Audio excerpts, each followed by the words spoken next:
Hey there, good evening, and welcome to Prog Monster. My name is Murph, and I am the host of this show, a show dedicated to progressive rock, hard rock, heavy metal, and other forms of rock music. So it's Monday night, look back at a classic rock album. And this is the fourth part of a series for the month of April that I've been doing on progressive rock albums. So up to date, I've done Rush's Signals, I've done Yes's, what did I do for Yes? Oh yeah, Yes, Tornado, Genesis' Lamb Lies Down on Broadway, and now we're going to do Jethro Tull's Minstrels in the Gallery. Up until this point, all of the albums had been somewhat transitionary for the groups, but this one doesn't really fall into that category, I don't think. But a fantastic album, nevertheless. So anyways, I'll start with the vital stuff like I like to do. So this album was released September the 5th in the UK and September the 8th in the United States in the year 1975. Okay, it was done in Marzen Rouge Mobile Studio in Monte Carlo, Monaco. Sorry, I was about to say Morocco, but it's Monaco, home of Grace Kelly, of course. Anyways, the length of this album is 45 minutes or so on Chrysalis, or on the Chrysalis label. Sorry, I'm seeming to be screwing up a little bit today. And it was produced by Ian Anderson. The band members at this time were Ian Anderson on vocals, flute, and acoustic guitar, Martin Barr on electrical guitar, John Evan on piano and organ, Jeffrey Hammond on bass guitar and string bass, and Barrymore Barlow on drums and percussion. Also featured on this album, I'm just going to turn around because I made a notes on the back of the sheet, were Dee Palmer, who did the string quintet arrangements and the production of that. And featured on violins here are Rita Ednose, Elizabeth Edwards, Patrick Halling, and Bridget Proctor. On cello was Catherine Tolborn. Nice. Anyway, so the songs on this album are pretty solid. This is one of their best albums, at least in my estimation. Probably only Songs from the Wood that I like better than this, of the ones I've been listening to. I've got about 9 Tull albums, I think, now, although 3 or 4 of them are fairly new to me. The only other albums that I've had for any length of time are Crest of a Knave, Aqualung, of course, and Thick as a Brick, which I like all 3 of them, but this one I just like more than those ones. Anyways, Minstrels in the Gallery, which is the first track, has a funny kind of humoristic part at the beginning where they're introduced by somebody to our ladies and lords, and this is little 1 or 2 people clapping. It's kind of funny, actually. And then it jumps right into Martin Barry doing pretty heavy guitar riffing and soloing throughout most of this particular song. I think he's off the charts here for me. It's one of the first times I realized how real good he is. The second song, another song I really like on this album, is Cold Wind of Valhalla.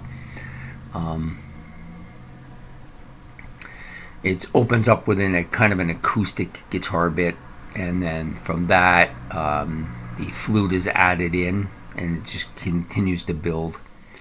Anderson's voice is really good on this particular track. I think this whole album he's pretty solid on, but this particular track I like quite a bit. Then you have Black Satin Dancer, the number 3 track on this album. Opens again with a flute, and then there's a bit of a piano part. Really solid track. I definitely put it in my top tracks on this album. Then comes Requiem, which is a soft song. Tells a little bit of a story. I like Requiem. It's not my favorite track on the album, but it's still good. I don't think there's really a weak track on this on the original album. Anyways, there's a couple of not so great ones on the remake, which is what this particular album is. It's got an extra 5 tracks on it that aren't on the original album. The next one is One White Duck, which I really like a lot. Interesting harmonies here between them. The violins are added, and they flower this song up a bit. This is, I think, the song where D. Palmer adds his orchestral violins and cello too. Then we come to the Baker Street Muse. This is one of the most underrated Tull songs, I think. Doesn't get enough attention. It's one of the longest Tull tracks as well. Just a fantastic song. Just the acoustic bit is good. The harmonies are good. There's some great soloing, some great riffing on this song, some really heavy stuff throughout the song, and it's about 16 minutes long. It's really, to me, it's one of the most underrated Tull songs. Baker Street Muse, 6th track, and then the last track on the original album, which is called Grace, and it's just a quiet acoustic bit, which is quite nice to end the album. But then with this remake album of this, we have an additional 5 tracks, of which I think 3 of them are really good. The first one is Summer Day Sands, which may be my favorite track on the whole album now, even though it's not an original track on the album. Might be. I don't think it is. It's probably behind Minstrels and Baker Street Muse, but still a really good track. Tells a story. It's a bit of a love story, I guess. I mean, an Ian Anderson love story, if such a thing exists. Anyways, it's his voice is really good and full of emotion on this. Just a fantastic tune. The next up is March of the Mad Scientist. It's just a small acoustic bit, which I think is kind of cute, but not. Pan Dance, which is next, is a kind of a bit of an instrumental song. Actually, it is an instrumental song with the flute intro and solo, and then it's got this kind of forlorn, kind of the eerie, forlorn feeling to it. It's a good track though. I don't mind it. And then you have the 2 bits at the end, 11 and 12 track, which are live bits, shorter version of Minstrels in the Gallery and Cold Winds of Valhalla, just smaller versions of them. Not bad. Not bad. Not bad. I still think Summer Day Sands is worth. I'm glad that they added that to the track. It's just fantastic. I really like it.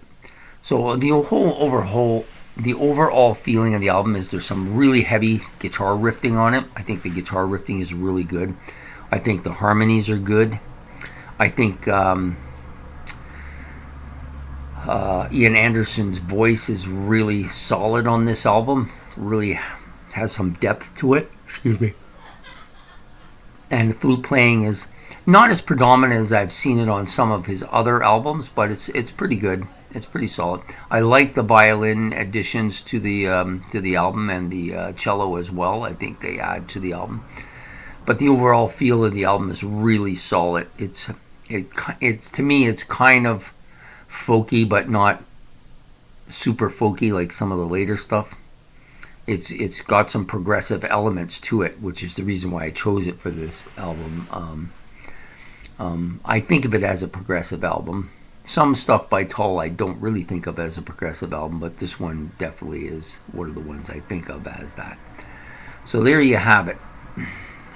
Jethro Tull's Minstrel in the Gallery from 1975 will wind up as part D of my 4-parter and end this series.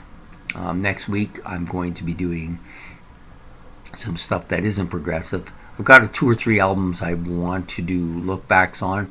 So I'll be doing one of them next week. I'm just not sure which one yet. I'm not sure how I'm going to order this. But I hope you enjoyed this particular video, and if you get a chance, you gotta listen to this album. If you're a Tull fan, you'll know that this is a great album. And if you're a budding Tull fan, somebody who's starting to listen to Tull, this is a really good album. So give it a shot, give it a listen to, and yeah, I love it. So there you have it. Jethro Tull's Minstrel in the Gallery, Part D of my progressive rock look back classic albums. So if you like it, please like and subscribe, and let me know what you think of this album. And we'll see you later then. So have a good night from Prog Monster. Bye.